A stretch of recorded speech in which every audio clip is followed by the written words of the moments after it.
17 साल की रह जाने वाली नमाज़ों का क्या करें? देखिए, असूल तो वही रहेगा कि तौबा है और कंपनसेशन है।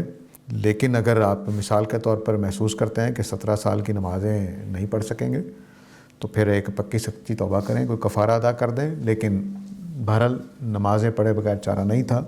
हमारे यहाँ 2 मसलक बने हैं। एक मसलक अमूमी तौर पर जमहूर उम्मत का है और एक मसलक बना है इब्न हज़म रहमहुल्लाह का। इब्न हज़म कहते हैं कि बस पक्की सच्ची तौबा कर लें, नमाज़ें दोहराने पढ़ने की ज़रूरत नहीं है जब इतनी ज़्यादा हो जाए। दूसरा मसलक हमारी जमहूर उम्मत का है, वो कहते हैं कि आप अगले 17 साल अपने नफ़ल वगैरह छोड़ दें और नफ़लों की जगह आप पुरानी नमाज़ें पढ़ते रहें। मसलन आपने हर ज़ोहर के साथ 4 फ़र्ज़ ज़ोहर के पढ़ने हैं और नफ़ल वगैरह छोड़ दें। ये आसान रास्ता है।